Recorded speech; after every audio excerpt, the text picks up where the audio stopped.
నమస్కారం. ఆంధ్రప్రభకు స్వాగతం. నేను తేజస్వి. ఆంధ్రప్రభ ప్రేక్షకులందరికీ కూడా సంక్రాంతి పండుగ శుభాకాంక్షలు. ఈరోజు సంక్రాంతి పండుగ విశిష్టత గురించి మనం భోగి, సంక్రాంతి, కనుమ 3 రోజులు కూడా ఈ పండుగను సెలబ్రేట్ చేసుకుంటూ ఉంటాము. అసలు ఈ పండుగను ఏ విధంగా జరుపుకోవాలి? ఎక్కడెక్కడ ఏ విధంగా జరుపుకుంటూ ఉంటారు?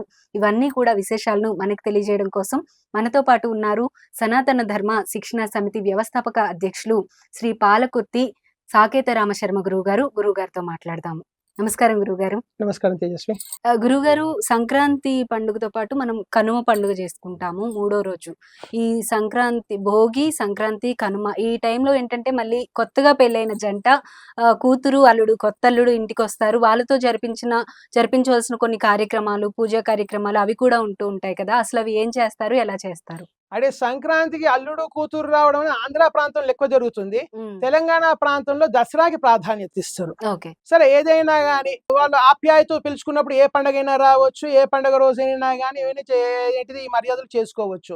కనుమ తర్వాత ముక్కనుమ అని వస్తుంది. ఓకే గురువుగారు. కనుమ తర్వాత ముక్కనుమ. కనుమ అంటే ఏంటిది అంటే అసలు అప్పటి వరకు ఇంతకు ముందే చెప్పినట్టు సంక్రాంతి అంటే సస్య సంక్రాంతి, అంటే రైతన్నల సంక్రాంతి.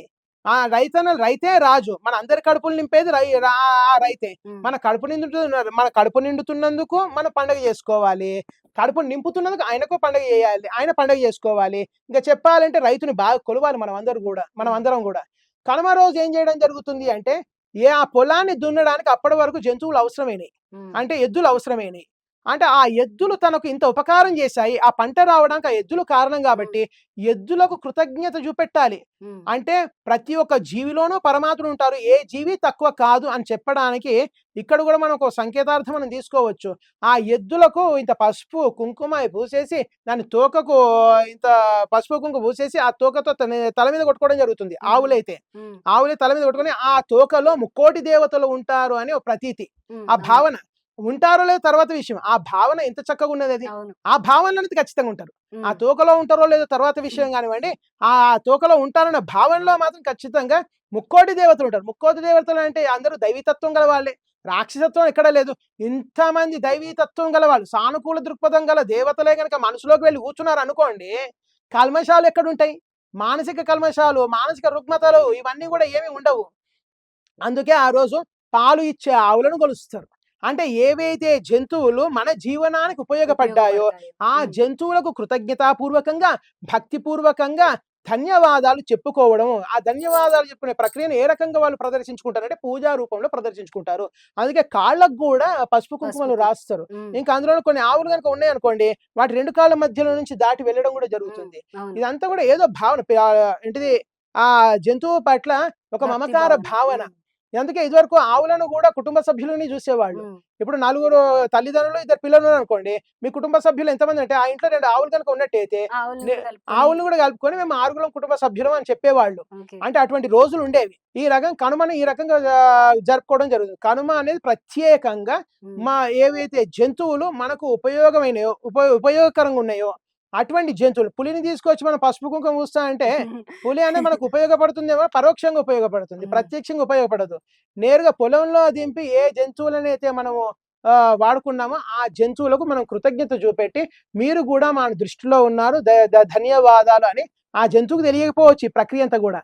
కానీ మనం ప్రదర్శించుకోవాలి కదా, మన కృతజ్ఞతను మనం ప్రదర్శించుకోవాలి. ఎంజాయ్గా ఉండేటట్టు ఇవి ఎద్దుల పందాలు పెడతారు. అలా సంక్రాంతి పండుగ అంటేనే కోళ్ల పందాలు, ఎద్దుల పందాలు ఇవన్నీ కూడా ఉంటూ ఉంటాయి. ఆంధ్రాలో మనం ఎక్కువగా చూస్తూ ఉంటాము. జల్లికట్టు మనం తమిళనాడులో చూస్తూ ఉంటాము. నిజమే. ఇవన్నీ కూడా ఏంటిదంటే పండుగలో పండగ, సంతోషంలో సంతోషము, ఆనందంలో ఆనందము. ఇవో రకమైన ఆనందాన్ని పంచుతాయి. ఎడ్ల పందాలు, కోళ్ల పందాలు ఈ రకంగా పెట్టుకొని యువతంతా కూడా అక్కడ ఉండి ఏదో ఒక స్ఫూర్తి, మాది గెలుస్తుందంటే మాది గెలుస్తుంది, మా ఇట్లు గెలుస్తాయంటే మా ఇట్లు గెలుస్తాయి అని ఒక స్ఫూర్తి రగిలిస్తుంది. అది పెద్ద ఏంటిది పండగలో ఆ ఊపులో చేసుకోవడమే కానివ్వండి, ప్రత్యేకంగా వీటికి ఏదో ప్రాశస్త్యం అంటూ ఏమీ లేదు. జల్లికట్టు అని ఉన్నది, అక్కడ వాళ్ళ ఆనందానికి చేసుకుంటారు తమిళనాడులో, కానీ ప్రత్యేకమైన ప్రాశస్త్యం అంటూ ఏమీ లేదు. ఎప్పటి నుంచో పూర్వాచారము, పూర్వీకుల నుంచి వస్తుంది. ఎందుకు ఆపుకోవాలన్న ఉద్దేశంతోనే దీన్ని కొనసాగించడం కానివ్వండి, దీనికి ఒక మర్మం అంటూ అయితే చెప్పడం కష్టం. ఓకే గురుగారు. అయితే మీరు ఇందాక కనుమ గురించి నేను అడిగినప్పుడు ముక్కనుమ రోజు కూడా ఒక స్పెషాలిటీ ఉంది అని చెప్పారు. దాని గురించి వివరిస్తారా గురుగారు? అయితే కనుమ తర్వాత రోజు ముక్కనుమగా పండగ చేసుకోవడం జరుగుతుంది. అంటే సంక్రాంతి అనేది మామూలుగా 3 రోజులే. ఎవరికి? కొత్త పెళ్లి జంట గనక ఇంట్లో లేకపోయినట్టయితే 3 రోజులే. ఒకటి భోగి, రెండో రోజు సంక్రాంతి, మూడో సంక్రాంతికి ఇంకో పేరు పొంగల్ అని కూడా ఒక పేరు ఉంటుంది. మళ్ళీ మూడో రోజు కనుమ. కొత్తగా పెళ్ళైన వాళ్ళు గనక ఉన్నట్టయితే ఆ కొత్తగా పెళ్ళైన అమ్మాయి ఈ కనుమ అయిపోయిన తరువాత తనకంటూ ఒక ముక్కనుమ అంటే సావిత్రి గౌరీ వ్రతం అంటారు దీన్ని. సావిత్రి గౌరీ వ్రతం అనేది ఒకటి చేసుకోవడం జరుగుతుంది. ఆ ముక్కనుమ నుంచి 9 రోజుల పాటు ఈ వ్రతం అనేది జరుగుతుంది. అంటే ఈ వ్రతం ఎటువంటిది అంటే దసరాకి ఏ రకంగా బొమ్మల కొలువు పెడతామో అటువంటి పండుగ ఈ ముక్కనుమ కూడా. సంక్రాంతికి కూడా బొమ్మల కొలువే.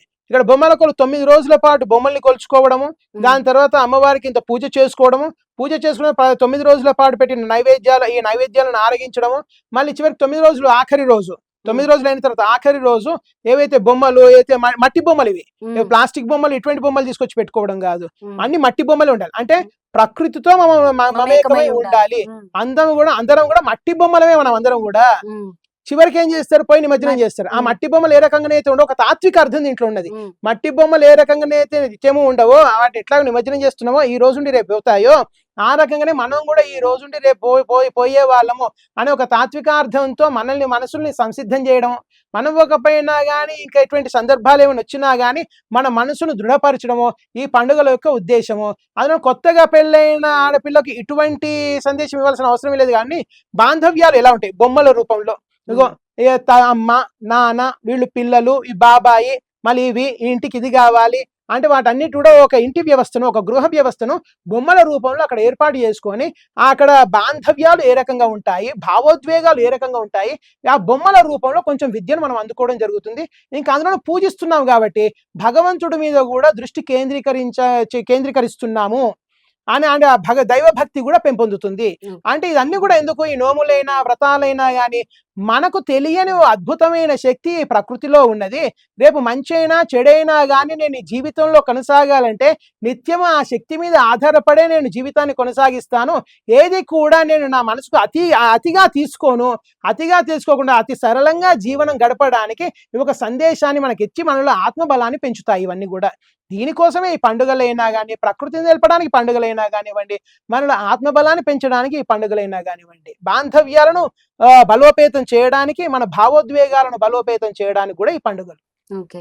అయితే 9 రోజులు ఈ వ్రతం చేసి 9వ రోజు నిమజ్జనం చేయడం. పక్కన నది కానీ ఇంకేదైనా నీటి సరస్సు కానీ ఉన్నది అనుకోండి, దాంట్లో నిమజ్జనం చేయాలి.